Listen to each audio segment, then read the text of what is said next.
अस्सलाम वालेकुम, मैं हूं फ़हीम खान और नेशनल सेविंग के अपडेट, प्राइवेट बैंकों के अपडेट के साथ आप लोगों की खिदमत में हाजिर हूं।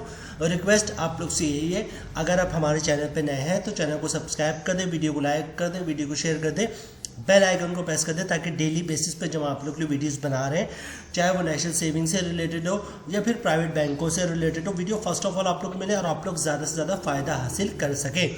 जनाब, आज की हमारी जो वीडियो है वो प्राइवेट बैंक से रिलेटेड है, लेकिन ये वीडियो जो है वो ऑन डिमांड है। मतलब ऑन डिमांड से मुराद ये कि आप लोगों की डिमांड पे बनाई जा रही है। तो इससे पहले भी हम इस पर वीडियो बना चुके हैं, लेकिन आज टॉपिक तो हमारा सेम है, लेकिन कुछ इश्यूज ऐसे हैं जिसकी वजह से हमें वीडियो बनाना पड़ रहा है।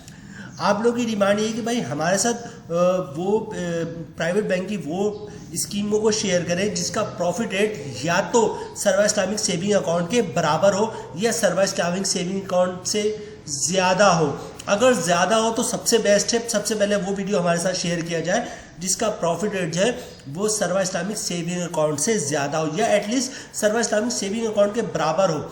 या फिर उसके बाद आप लोगों को कुछ सवाल आते थे कि अगर सर्वा इस्लामिक सेविंग अकाउंट में 20.5% है तो कोई 20% की स्कीम ही बता दे, कोई 19.5% 19% की स्कीम ही बता दे हमें, ठीक है। तो जनाब, हमारे सामने जो आज अकाउंट है उसका प्रॉफिट रेट सर्वा इस्लामिक सेविंग अकाउंट के बराबर नहीं बल्कि सर्वा इस्लामिक सेविंग अकाउंट से ज़्यादा है, ठीक है। और बात यहीं ख़त्म नहीं होती है हमारी बात, ये कि हम इस प्रॉफिट पे देखेंगे कि क्या कोई कंपाउंड प्रॉफिट वाली सिचुएशन बन सकती है या फिर इफेक्टिव इंटरेस्ट रेट वाली कोई सिचुएशन बन सकती है जिसमें हम प्रॉफिट अपने प्रॉफिट को मज़ीद आगे बढ़ाएं। अगर स्क्रीन पे आप लोग को दिख रहा होगा 20.75% है, तो क्या ये 22.75% या 23% तक का प्रॉफिट हम गेन कर सकते हैं, ठीक है। तो आज की वीडियो में ये बात भी करेंगे। फिर हम देखेंगे इस पे ज़कात, income tax, withholding tax, इसकी क्या सिचुएशन है, हम ज़कात से किस तरह बच सकते हैं, हम इनकम टैक्स से किस तरह बच सकते हैं, इनकम टैक्स से तो बहरहाल बच ही नहीं सकते, विथ होल्डिंग टैक्स से किस तरह बच सकते हैं, ठीक है। तो ये सारी चीज़ें हम देखेंगे। हमें जो है वो अगर फाइलर है तो फाइलर पे टैक्स कितना कटेगा, नॉन फाइलर पे टैक्स कितना कटेगा, ग्रॉस प्रॉफिट क्या मिल रहा है हमें, टैक्स काटने के बाद नेट प्रॉफिट क्या मिल रहा है हमें, मंथली प्रॉफिट क्या बनेगा हमें, ठीक है। तो ये सारी चीज़ें जो है आज की इस वीडियो में हम देखेंगे। वीडियो होने वाली बहुत इंटरेस्टिंग, क्योंकि हर बंदा जो इस वक्त परेशान है वो प्रॉफिट रेट को लेके है, ठीक है। सीसा सर्वा इस्लामिक सेविंग अकाउंट में डिपॉजिट बंद हो गया तो हर बंदे की कोशिश ये है कि डिपॉजिट तो आप किसी भी अकाउंट में कर सकते हैं, लेकिन ये सीसा का प्रॉफिट रेट बहुत अच्छा है। तो जनाब, आज हम 1 हफ्ते 10 दिन से यही ट्राई कर रहे हैं कि आप लोगों के साथ वही स्कीमों को शेयर करें जिनका प्रॉफिट रेट या तो सर्वा इस्लामिक सेविंग अकाउंट के बराबर हो या उससे ज़्यादा हो, ठीक है। तो ये स्क्रीन पे आप लोगों को दिख रहा है, प्रोडक्ट का नाम नोट कर ले, सीनियर सिटीजन अकाउंट। अच्छा, वीडियो बड़ी इंटरेस्टिंग है, आपने इसमें इन्वेस्टमेंट करना है ना या नहीं करना, ये आपका अपना डिसीजन है। बैंक अल हबीब का ये प्रोडक्ट है, लेकिन वीडियो को देखिएगा ज़रूर, क्योंकि आगे चल के मुझे ऐसा फील होता है कुछ अरसे बाद, कुछ दिनों बाद आप ये सोचेंगे कि यार एक वीडियो देखी थी हमने नेशनल सेविंग एंड बैंक पे, उस पर बैंक अल हबीब की एक प्रोडक्ट थी सीनियर सिटीजन, तो यार उसकी तरफ देखते हैं, वो अकाउंट खुलवाते हैं क्योंकि इतनी ज़बरदस्त प्रोडक्ट है। तो वीडियो को ज़रूर देखिएगा, ठीक है। आप इन्वेस्टमेंट करें या ना करें, लेकिन आप देखेंगे आपको आइडिया होगा और होपफुली आप सोचेंगे इस बारे में ज़रूर कि इस पे इन्वेस्टमेंट करनी चाहिए, ठीक है। सीनियर सिटीजन अकाउंट, प्रोडक्ट का नाम है, बैंक का नाम है बैंक अल हबीब लिमिटेड। अच्छा, बैंक अल हबीब लिमिटेड किसी तारीफ का मोहताज नहीं, पाकिस्तान का बहुत पुराना बैंक है, 25 30 40 साल तो आई थिंक हो गए इसको, शायद इससे भी ज़्यादा हो गए हो। और दूसरी बात ये कि बहुत बड़ा बैंक है, बहुत ब्रांचेज की, अब तो 800 ब्रांचेज हो गई। आपको इसकी ब्रांचेज भी हर थोड़े देर फासले पे आपको बैंक अल हबीब की ब्रांचेज मिल रही थी, और कस्टमर सर्विस इनका बहुत बेहतरीन है। मैं बहुत सारे बैंकों में जाता हूँ, मैं तब खुद भी बैंक का एम्प्लॉय हूँ, ठीक है। और इसके अलावा मेरे मुख्तलिफ बैंकों में जाहिर सी बात है, चूँकि मैंने पैसे रखे हैं तो अकाउंट भी खुलवाया हुआ है, तो मैं मुख्तलिफ बैंकों में जाता हूँ इन्वेस्टमेंट के हवाले से, किसी काम के हवाले से। तो 2 बैंक ऐसे हैं जिसकी कस्टमर सर्विस, मतलब जो अपने कस्टमर को डील करते हैं वो बहुत बेहतरीन है। एक बैंक अल हबीब, एक मीज़ान, ठीक है। मैं ये नहीं कहूँगा बैंक अल हबीब मीज़ान से अच्छी सर्विस देता है या मीज़ान अच्छी सर्विस देता है, मुझे दोनों की सर्विस, कस्टमर सर्विस, मतलब कोई अगर कस्टमर 10 मिनट बैठा हुआ है तो मीज़ान का स्टाफ उठ कर आया था कि सर अब काफ़ी देर से वेट कर रहे हैं, कोई मसला तो बताएं, मैं आपका प्रॉब्लम सॉल्व कर देता। बैंक अल हबीब में भी कुछ ऐसी सिचुएशन है। तो कस्टमर सर्विस जो है बैंक अल हबीब वो ये मीज़ान की बहुत बेहतरीन है, ठीक है। तो जनाब, बहुत ही ज़बरदस्त बैंक है। और चलते हैं इसकी तरफ, नाम नोट करें, सीनियर सिटीजन अकाउंट।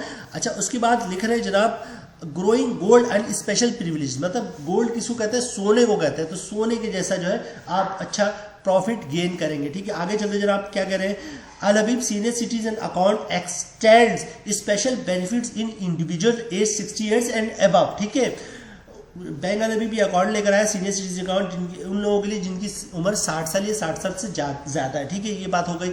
उसके फिर कह रहे हैं for joint account holder at least one account holder should be 60 years and above. अच्छा, उसके बाद क्या करें कि अगर आप जॉइंट अकाउंट खुलवा से, फॉर एग्जांपल मेरी एज तो 60 साल नहीं, तो मैं तो नहीं खुलवा सकता, आपकी भी शायद, अगर आपकी भी हो सकती है 30, 32, 33, 40, कुछ भी हो, 25 भी हो सकती है। तो अगर आप अकाउंट, जाहिर सी बात है पैसे मेरे होंगे या आपके होंगे, तो किसी और के नाम पे रखवाने से आपको थोड़ा सा अजीब वो डर भी तो लगता है। तो फॉर एग्जाम्पल आपके वालिद की एज 60 साल है या वालदा की एज 60 साल है, तो उनके साथ आप जॉइंट अकाउंट खुलवा लें। ठीक है, खुल जाएगा। 18 साल का अगर वालिद की एज 60 साल है और बेटे की 18 साल है तो अकाउंट खुल जाएगा, शनाख्ती कार्ड बेटे के पास होना चाहिए। लेकिन होगा ये कि पहला जो कस्टमर होगा फॉर्म पे, जो पहला नाम होगा वो 60 साल का होगा। 60 साल मतलब जिनकी एज 60 साल होगी उनका पहला नाम, उनके डिटेल्स पहले नंबर बुक इनपुट किया जाएगा, बाकी डिटेल्स अगर ज्वाइंट है तो दूसरे नंबर पे बेटा हो जाएगा, तीसरा, चौथा, 4 तक हो सकते हैं। ठीक है, तो जनाब पहला जो होगा उसमें से एक जो है वो 60 साल होना चाहिए और उसका नाम पहले होगा, उस पहले वाले को जो है वो प्राइमरी कस्टमर कहते हैं। तो यही इन्होंने इसका जिक्र किया है। कोशिश की मैंने आप लोगों को अच्छी तरह एक्सप्लेन करूँ, इसलिए थोड़ी सी बात आगे निकल गई। बहर चलते हैं प्रॉफिट रेट की तरफ। जनाब प्रॉफिट रेट देखिए बहुत ही शानदार है, 20.75%। अच्छा, उसके बाद क्या कह रहे हैं, on monthly average balance applicable from 1 July the rates of profit are current and subject to change. ठीक है, 1 जुलाई 2023 से जो है वो 20.75% जो है वो सीनियर सिटीजन अकाउंट का वो है। अच्छा, ऑलरेडी मैं आप लोग बता चुका हूँ कि 60 साल एक शख्स जो अगर सिंगली अकाउंट खुलवा रहे हैं तो वो शख्स की उम्र 60 साल होनी चाहिए, और जॉइंटली खुलवा रहे हैं तो प्राइमरी कस्टमर की एज वो 60 साल होनी चाहिए। प्राइमरी कस्टमर क्या होता है वो मैं पहले भी बता चुका हूँ कि फॉर्म पे पहला जो नाम लिखाएगा उस शख्स की एज 60 साल होनी चाहिए। वो आपके वालिद भी हो सकते हैं, वालदा भी हो सकते हैं, कोई भी हो सकता है। ठीक है, आगे चलते हैं। उसके बाद क्या करें, ऑल अदर कंडीशन इंक्लूडिंग ज़कात and taxes and saving account are applicable. ये भी जो ज़कात का जिक्र किया उन्होंने, टैक्स का जिक्र किया, अभी मैं आपसे डिटेल्स में बात करूंगा, क्योंकि इसी टैक्स के बिहाफ पे हम देखेंगे ग्रॉस प्रॉफिट, नेट प्रॉफिट और फाइलर पे टैक्स, नॉन फाइलर पे टैक्स क्या बनता है, ज़कात, विथहोल्डिंग टैक्स, सारी चीज़ें भी हम डिस्कस करेंगे। अदर बेनिफिट्स की तरफ चलते हैं, उसके बाद हम चलेंगे प्रॉफिट की कैलकुलेशन की तरफ। ठीक है, उसके बाद जरा इंजॉय द एक्सक्लूसिव बेनिफिट्स क्या है, नो मिनिमम और मैक्सिमम बैलेंस रिक्वायर्ड। मतलब आपके अकाउंट का बैलेंस 1 रुपये भी हो सकता है, 100 करोड़ रुपए भी हो सकता है। बैंक वाले को टेंशन नहीं कि कम से कम या ज़्यादा से ज़्यादा बैलेंस का कोई मसला नहीं है। अच्छा, up to 90% financing available on deposit. अच्छा, ये क्या होता है, अप टू 90% फाइनेंसिंग मुराद होता है लोन। मतलब आपने अपने अकाउंट में 50 लाख रुपए या 1 करोड़ रुपए डिपॉजिट करवा लिया इसमें, और आपको पैसे की ज़रूरत पड़ी है, तो आप इस डिपॉजिट के again 90 lakh, for example 1 crore का आपने डिपॉजिट करवाया है, तो अपनी डिपॉजिट के बिहाफ पे 90 लाख तक का लोन ले सकते हैं। ठीक है, ये कह रहे हैं up to 90% financing available on deposit. ठीक है, आगे चलते हैं। फिर ऑनलाइन बैंकिंग, ये तो चले तकरीबन बैंक जो है, चाहे वो माइक्रो फाइनेंस बैंक है, ऑनलाइन बैंकिंग तो सबके पास मौजूद है। अच्छा, प्रॉफिट कैलकुलेशन और मंथली एवरेज बैलेंस। ठीक है, अकाउंट का जो मंथली बैलेंस होगा, ठीक है, उसके मुताबिक प्रॉफिट कैलकुलेट होगा। फ्री चेकबुक फ्री है। ठीक है, फ्री बैंकर्स चेक, मतलब बैंकर्स चेक किसको कहते हैं, पे ऑर्डर की जो एक लेटेस्ट शक्ल हमारे पास सामने आई है बैंकर्स चेक की। मतलब पहले पे ऑर्डर होता था, अब जो है वो एक नई चीज़ सामने आई, मतलब उसको उन्होंने अपग्रेड कर दिया और वो पे ऑर्डर से बैंकर्स चेक हो गया। ठीक है, आगे चलते हैं जरा। प्रॉफिट पे आउट ऑन मंथली बेसिस, हर महीने आपके अकाउंट में इसका प्रॉफिट आ जाएगा, और इस हर महीने के प्रॉफिट में जो है हम देखेंगे कि कंपाउंड प्रॉफिट या इफेक्टिव इंटरेस्ट रेट हमें कुछ मिल सकता है। ठीक है, आगे चलते जरा।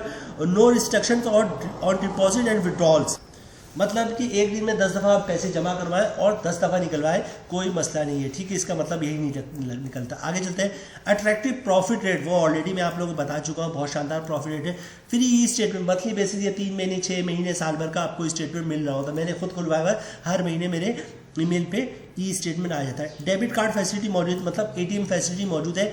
एसएमएस अलर्ट फैसिलिटी भी मौजूद है, ट्रांजेक्शन का आपको ईमेल एसएमएस आएगा, स्पेशली जो है आप एटीएम से जो पैसे निकालते हैं। उसके अंदर क्या है, free available mobile and net banking facility. वो तो चले तकरीबन बैंकों ने इशू किया, ऑलरेडी मैं आप लोगों को बता चुका हूँ। तकरीबन बैंक जो है उन्होंने अपनी ऐप भी लॉन्च कर दी है, और ऑनलाइन बैंकिंग मतलब लैपटॉप से या टैबलेट से भी जो है आप लॉगिन करके अपने अकाउंट का स्टेटमेंट वगैरह या फंड ट्रांसफर का देख सकते हैं। ठीक है, अच्छा, उसके बाद क्या करें, PayPak is the default debit cards offer to the customer, however customer में ऑप्शन, ठीक। अच्छा ये मैं बता दूं आपको क्या है, पे पाकिन का एक डेबिट कार्ड होता है, वो आपको इस अकाउंट में मिलता है, जिसकी लिमिट मतलब विड्रॉल लिमिट मतलब एक दिन की होती है 25,000 है आई थिंक इसकी, तो 25,000 रुपये जो है वो पर डे आप एक दिन में निकलवा सकते हैं। लेकिन आप चाहते हैं कि आपकी लिमिट बढ़ा दी जाए, जैसे एक दिन में 40,000, 50,000, लाख रुपए, 2 लाख रुपए आपके एटीएम से कैश निकलना चाहे, तो फिर आपको दूसरा एटीएम कार्ड बनवाना पड़ेगा। ये सारी डिटेल्स इन्होंने यहाँ पे मेंशन की, और फिर जो कार्ड होगा उसके हिसाब से उसके चार्जेस लगेंगे।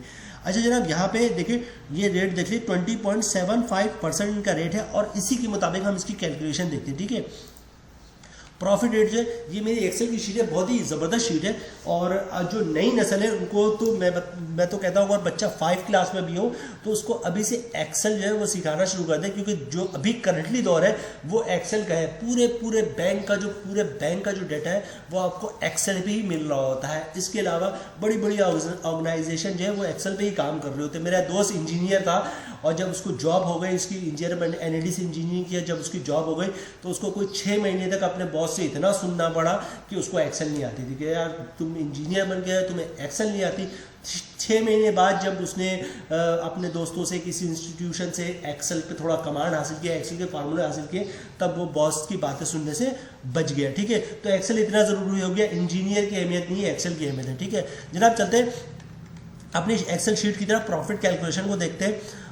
जो साल का प्रॉफिट बन रहा है 20.75% रेट है, जो साल का प्रॉफिट बन रहा है वो बन रहा है 20,750 रुपये, ठीक है। 20,750 रुपये साल का प्रॉफिट बन रहा है, और जो मंथली प्रॉफिट बन रहा है, ग्रॉस प्रॉफिट की बात कर रहे हैं वो बन रहे हैं 1,729 रुपये, ठीक है। अगर आप फाइनल तो 15% टैक्स कटेगा, जिसकी अमाउंट बढ़ी 259 रुपये, और टैक्स काटने के बाद 1 लाख पे 1,470 रुपये का प्रॉफिट बन रहा है। अच्छा एक चीज़ बता दूं, अभी हम सिंपल जो आपको हर महीने आपके अकाउंट में प्रॉफिट आएगा उसकी बात कर रहे हैं। अब इसके बाद हम बात करेंगे कंपाउंड प्रॉफिट की और इफेक्टिव इंटरेस्ट रेट की, ठीक है। तो सिंपल जो अगर आपने 1 लाख रुपए रखवाया तो हर महीने आपके अकाउंट में 1,470 रुपये का प्रॉफिट आ जाएगा, अगर आप फाइनल है तो, ठीक है। अगर आप सीसा की बात कर ले तो सीसा का प्रॉफिट ज़्यादा रहा, तकरीबन 18-20 रुपये प्रॉफिट ज़्यादा रहा। सीसा का प्रॉफिट 1,452 रुपये यहाँ पे आपको मिल रहा है, 1,470 रुपये, ठीक है। अब बात कर लेते हैं नन फाइनल की। साल का प्रॉफिट बनना 20,750 रुपये, मंथली प्रॉफिट बनना 1,729 रुपये। अगर आप नन फाइनल तो 30% टैक्स कटेगा, जिसकी अमाउंट बननी 519 रुपये, और टैक्स काटने के बाद 1 लाख पे 1,210 रुपये का मंथली प्रॉफिट बन रहा है आप लोगों का, ठीक है। अब बात कर लेते हैं कंपाउंड प्रॉफिट की या इफेक्टिव इंटरेस्ट रेट की, क्योंकि हर बंदा पूछता है यार अच्छा इतना % प्रॉफिट मिल रहा है, कंपाउंड प्रॉफिट है या नहीं है, इफेक्टिव इंटरेस्ट है या नहीं है। देखिए कंपाउंड प्रॉफिट क्या होता है, प्रॉफिट को एक अरसे तक रहने दे तो उस पर कंपाउंड प्रॉफिट लग जाता है, ठीक है। यहाँ पे कंपाउंड प्रॉफिट नहीं होगा, यहाँ पे क्या होगा, इफेक्टिव इंटरेस्ट रेट होगा। अच्छा इफेक्टिव इंटरेस्ट रेट क्या होता है, इफेक्टिव इंटरेस्ट रेट ये होता है कि फॉर एग्जाम्पल 10 लाख रुपए जो है आपने अपने अकाउंट में जमा करवाया, उसका प्रॉफिट कितना आ रहा है जनाब, वो उसका प्रॉफिट आ रहा है 1,800 रुपये, ठीक है। उसका प्रॉफिट आया 10 लाख पे 18,000 रुपये। आपने क्या किया, प्रॉफिट भी अकाउंट में रहने दिया और प्रिंसिपल अमाउंट को भी रहने दिया। अगले महीने क्या होगा, 18,000 का फिर प्रॉफिट आ जाएगा, 10 लाख जो था प्रिंसिपल अमाउंट उस पर प्रॉफिट आ जाएगा 18,000 रुपये, और पिछले महीने जो 18,000 रुपये प्रॉफिट रहने दिया था आपने नहीं निकलवाया था वो भी अकाउंट में रहा और उस पर भी प्रॉफिट आया। तीसरे महीने क्या होगा, 36,000 रुपये प्रॉफिट आएगा, और जनाब आपका जो 10 लाख रुपये प्रिंसिपल अमाउंट था उस पर भी प्रॉफिट आएगा। इस तरह 4-5 महीने बाद क्या होगा जनाब, आपका जो 10 लाख रुपए था वो 10 लाख नहीं रहा, वो 11 लाख रुपए हो गया, क्योंकि हर महीने जो 18,000 रुपये आपका प्रॉफिट आ रहा है वो अपने अकाउंट में रहने ही दिया है, और उस पर हर महीने प्रॉफिट लग कर आ रहा है। तो 4 महीने 5 महीने बाद क्या होगा, आपका 10 लाख रुपए 11 लाख रुपए हो चुका, और आपका प्रॉफिट जो है वो 10 लाख पे नहीं आ रहा होगा, 11 लाख पे प्रॉफिट आ रहा होगा, ठीक है। उसके बाद इसी तरह करते रहे, हर महीने प्रॉफिट छोड़ते रहे, तो होगा क्या जनाब, 1 साल के बाद जो आपका 10 लाख रुपए होगा वो आपका 12-12.5 लाख रुपए बन चुका होगा, ठीक है।